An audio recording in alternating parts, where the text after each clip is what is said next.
नमस्कार, मैं हूं निकिता कपूर। स्वागत है आपका स्टेट उत्तराखंड में।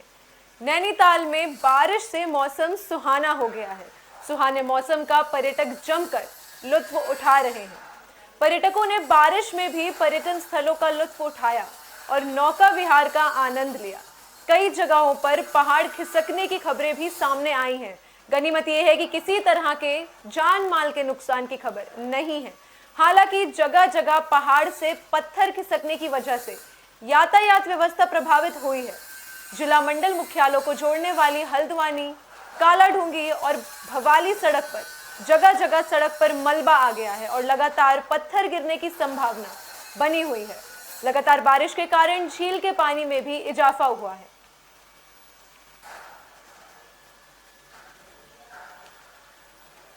पहाड़ों पर हो रही बारिश की वजह से नदियां उफान पर हैं।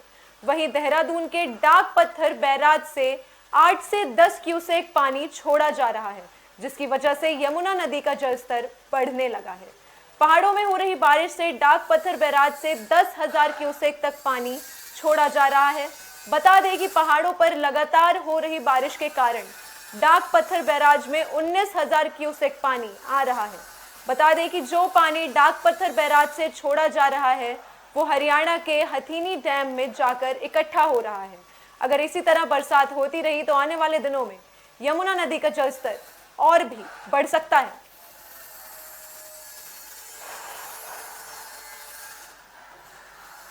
पौड़ी में जलागम फेज 2 परियोजना के तहत 62 ग्राम पंचायतों में जलागम विकास निधि के बजट में 6.5 करोड़ का इजाफा किया गया है। ये जानकारी कैबिनेट मंत्री सतपाल महाराज ने दी। बता दें कि सतपाल महाराज ब्लॉक मुख्यालय में 3 करोड़ 38 लाख के लगभग की लागत से बनने वाले विकास खंड कार्यालय भवन के शिलान्यास के दौरान ये बात कही। इसके अलावा उन्होंने लघु सिंचाई विभाग के नाबार्ड मद से बनने वाले 26 लाख रुपए के चेक डैम भदोली सेकनौली योजना का भी शिलान्यास किया। उन्होंने बताया कि चयनित 62 ग्राम पंचायतों में से 36 एकेश्वर की ओर और 26 पोखड़ा की ओर की हैं। इस दौरान जलागम परियोजना की ओर से 5 लाभार्थियों को गाय खरीदने के लिए 20-20 हजार और एक ग्रुप को 1 लाख की राशि भी दी गई है। इस दौरान सतपाल महाराज ने जम्मू कश्मीर के गुलमर्ग की आकाशीय बिजली गिरने से शहीद हुए 11वीं गढ़वाल राइफल के जवान मनदीप सिंह नेगी को पोखड़ा स्थित उनके घर जाकर श्रद्धांजलि दी और परिवार को सांत्वना दी।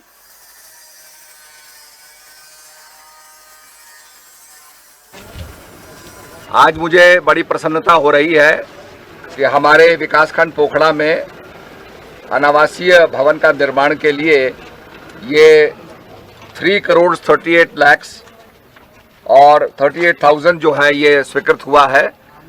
तो यहाँ पर अच्छा भवन बनके तैयार होगा। मैंने यहाँ की ब्लॉक प्रमुखा से कहा है प्रीति देवी जी से कि बहुत अच्छा भवन बनाइए और ये हमारे पोखड़ा की शान है और एक शान और एक बहुत ही स्मरणीय अनावासीय भवन बनना चाहिए। देवस्थानम बोर्ड को लेकर तीर्थ पुरोहितों का प्रदर्शन खत्म होने का नाम ले ही नहीं रहा है। तीर्थ पुरोहित लगातार सरकार से देवस्थानम बोर्ड को रद्द करने की मांग कर रहे हैं। गंगोत्री धाम के पुरोहितों का कहना है कि सरकार तीर्थ पुरोहितों के संयम की परीक्षा ले रही है और तीर्थ पुरोहित संयम के साथ सरकार के सामने अपनी बात बार बार रख रहे हैं, लेकिन इसके बावजूद तीर्थ पुरोहितों की बातों को संज्ञान में नहीं लिया जा रहा है, जिसका जवाब सरकार को आने वाले समय में मिलेगा। साथ ही तीर्थ पुरोहितों ने कहा कि धर्म को लेकर राजनीति करना सरकार को भारी पड़ सकता है। बोले गंगा मैया की जय।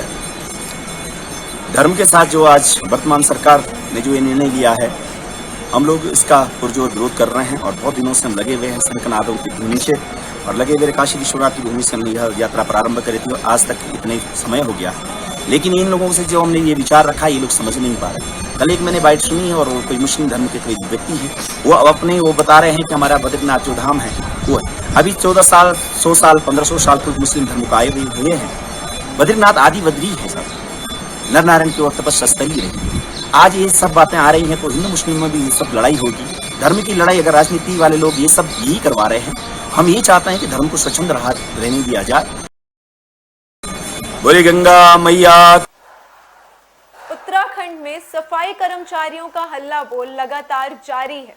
इसी कड़े में दिनोशपुर के सुभाष चौक में भी सफाई कर्मचारियों का प्रदर्शन देखने को मिला। बता दें कि सफाई कर्मचारी ठेका प्रथा के साथ ही अन्य 10 मांगों को लेकर राज्य में प्रदर्शन कर रहे हैं। सफाई कर्मचारियों का कहना है कि वे करीब 11 दिनों से प्रदर्शन कर रहे हैं, लेकिन इसके बावजूद कोई कर्मचारी या अधिकारी उनकी सुध लेने नहीं पहुंचा है। सफाई कर्मचारी यूनियन के वरिष्ठ नेता भजनलाल वाल्मीकि ने कहा कि वे करीब 11 दिन से मांगों को लेकर प्रदर्शन कर रहे हैं, लेकिन उनकी मांगे नहीं सुनी जा रही हैं।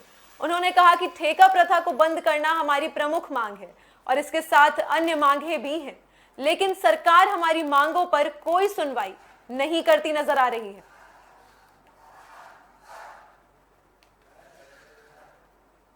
पुतला फूंका है जो हल्द्वानी के जो है विकास शहरी मंत्री हमारी 11 इसलिए क्यों भूख रहे हो, क्या मामला है इनका? ये मामला हम कर्मचारियों का, उत्तराखंड वालों का, हमारी 11 मांगे, 11 सूत्री मांगे हैं। ये हमारी मांगों को पूरा नहीं कर रहे हैं और जब लोग हमारी मांगे पूरी नहीं होंगी, जब लोग जो है हमारा आंदोलन जारी रहेगा।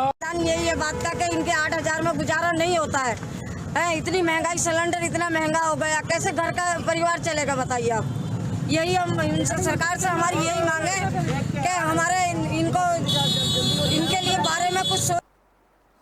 उत्तराखंड में विधानसभा चुनाव को लेकर सभी पार्टी संगठन मजबूत करने में जुट गए हैं। पार्टियां लगातार सदस्यता अभियान चला रही हैं, जिसके तहत लोगों को पार्टी की सदस्यता दिलवाई जा रही है।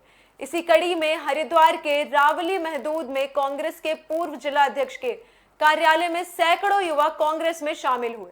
कांग्रेस के पूर्व जिला अध्यक्ष तेलूराम प्रधान ने कहा कि बीजेपी की जन विरोधी नीतियों से युवाओं में नाराजगी है। यही वजह है कि युवाओं ने कांग्रेस की सदस्यता ग्रहण की है।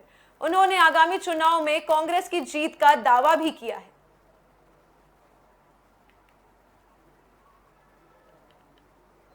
भारतीय जनता पार्टी की जन विरोधी नीतियों के खिलाफ जिस प्रकार जनमानस कांग्रेस की तरफ झुकाव है, आज सैकड़ों युवाओं ने जिस प्रकार कांग्रेस की सदस्यता ग्रहण की है, यह निश्चित रूप से एक संदेश है कि 2022 की सरकार, कांग्रेस की सरकार उत्तराखंड में बने। उत्तराखंड सरकार सड़क किनारे जिंदगी गुजारने वालों लोगों के लिए भले ही लाख व्यवस्थाएं कर ले, लेकिन प्रशासनिक बदइंतजामी के कारण इन लोगों को सुविधाएं नहीं मिल पा रही हैं। सरकार ने सड़क किनारे जिंदगी गुजारने वाले लोगों के लिए रैन बसेरे बना दिए, लेकिन प्रशासनिक मशीनरी इन लोगों को रैन बसेरे तक पहुंचाने में असमर्थ दिख रही है, जिसकी वजह से इन लोगों को मजबूरन सड़क किनारे सोना पड़ रहा है। काशीपुर में भी यही हाल देखने को मिल रहा है। यहां ना जाने कितने लोग सड़क के किनारे सोने को मजबूर हैं। काशीपुर के मुख्य चौराहे पर फ्लाईओवर का निर्माण कार्य चल रहा है। कुछ लोग इस फ्लाईओवर के नीचे सोने के लिए मजबूर हैं। रात में जो भी जिनके पास घर नहीं है या रोड के जो बगल में सोते हैं, हमारे आपको जान के लिए बता दो, निगम का एक हमारा रैन बसेरा भी है, जिसमें लगातार हमारी ड्यूटी भी रहती है और लगातार रजिस्टर्स भी मेंटेन होते हैं। तो जब भी रात में गश्त पुलिस के द्वारा भी लगाई जाती है, तो उनको हम लोगों ने सूचित किया हुआ है। कोई भी आपको व्यक्ति अगर सड़क पे सोता हुआ पाए गए तो उनकी ज़िंदगी को खतरा है, तो उनको तत्काल वो नगर निगम का जो रैन बसेरा है उसमें लेके जाएं और रजिस्टर करवाएं। वो व्यक्ति वहाँ पे कितने भी दिन तक रह सकता है और आसपास खाने की भी व्यवस्था है, तो वहाँ पे उसका भी इंतज़ाम है। परेशानी यही है, कुछ मिलने न खाने का ना पीने के। बता कहाँ सो रहे हो? बच्चे बता भूखे, बता खाना पीना कुछ। रोड पे सो रहे, फाटक पे, रोड के किनारे। अब कुछ है नहीं बनाने के, ना घर ना मकान ना जमीन ना कुछ है नहीं। अगली खबर हरिद्वार से है, जहां ऑटो कंपनी से निष्कासित कर्मचारियों ने भेल मजदूर कल्याण परिषद इंटेक के कार्यालय पर बैठक की। इस दौरान कर्मचारियों ने प्रशासन के रवैये पर नाराजगी जाहिर की। कर्मचारियों ने कहा कि जिस तरह से कर्मचारियों को जबरन उठाकर जेल में डाला गया है वो सही नहीं है। कर्मचारियों ने चेतावनी दी है कि प्रशासन उन्हें चाहे कितनी बार भी जेल में डाले, वे अपना आंदोलन बंद नहीं करेंगे।